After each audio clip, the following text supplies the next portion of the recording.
समझिए इस प्रश्न को। यहाँ पर प्रश्न कहता क्या है कि कुछ लोग हैं जिनको बंगलोर से एक जगह है मलेश्वरम, वहाँ जाना है, और कुछ लोग को बंगलोर से ही यशवंतपुर जाना है।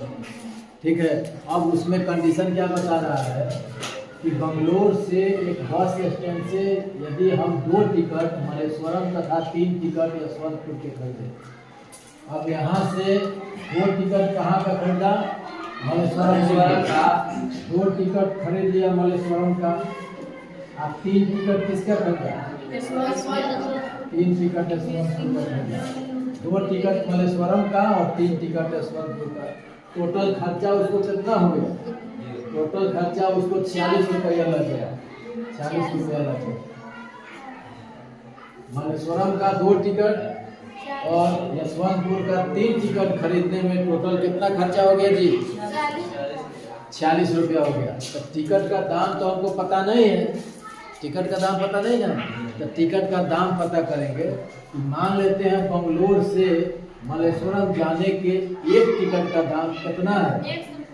100 रुपया है। क्या माने? बंगलोर से मलेश्वरम जाने के लिए एक टिकट का दाम कितना है? और बेंगलोर से यशवंतपुर जाने के लिए एक टिकट का दाम कितना है? Y रुपया। इतना आप मान लीजिए कि बंगलोर से मलेश्वरम जाना है, बंगलोर से मलेश्वरम जाना है तो उसके एक टिकट का दाम कितना? 100 रुपया। अब बंगलोर से यशवंतपुर जाना है तो एक टिकट का दाम कितना? Y रुपया। ठीक है, अब यहाँ से देखिए बंगलोर से मलेश्वरम जाने के लिए कितना टिकट खरीदा? 2 टिकट। तो 2 टिकट का दाम कितना हो जाएगा? एक टिकट का 100 रुपया है तो 2 टिकट का दाम कितना हो जाएगा? 2x। अब बंगलोर से यशवंतपुर जाने के लिए 3 टिकट खरीदा, अब एक टिकट का दाम Y रुपया है तो 3 टिकट का दाम कितना? 3y। अब दोनों को जोड़ दिए, दोनों का दाम तो कितना रुपया हो गया? 40 रुपया हो गया। फिर कहता है कि परंतु यदि हम 3 टिकट मलेश्वरम पे, और कहता है कि मलेश्वरम का कितना टिकट खरीदे? 3 टिकट मलेश्वरम पे और 5 टिकट यशवंतपुर पे। क्या टिकट? 5 टिकट खरीदे तो कुल खर्चा उसको कितना आ गया? 74। अब कहता है मलेश्वरम के लिए 3 टिकट खरीदे और यशवंतपुर के लिए 5 टिकट खरीदे तो कुल कितना खर्चा आ गया? 74 रुपया। एक टिकट का दाम 100 रुपया है तो 3 टिकट का दाम कितना हो जाएगा? 3x हो जाएगा। 3x। एक टिकट का दाम Y रुपया है तो 5 टिकट का दाम कितना हो जाएगा? 3x plus 5y। टोटल खर्चा कितना हो गया? अब आपके पास 2 समीकरण हो गया, दोनों समीकरण को सोल्व कर लीजिए। ठीक है, कैसे सोल्व होगा?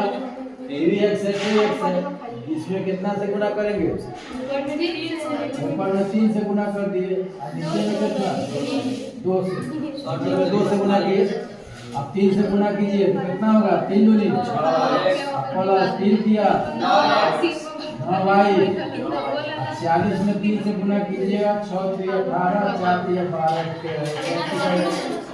अब 2 से इसमें गुणा कीजिए, कितना हो जाएगा? 24 प्लस 10y बराबर कितना हो गया? 4 दूनी 8, 7 दूनी 14।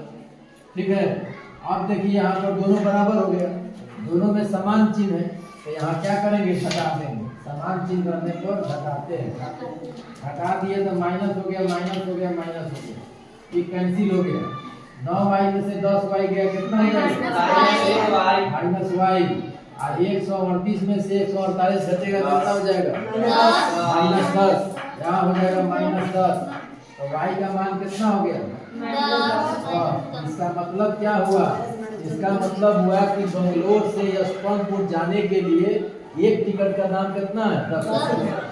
आप किसी समीकरण में y का मान रख दीजिए, समीकरण 1 में रख दीजिए।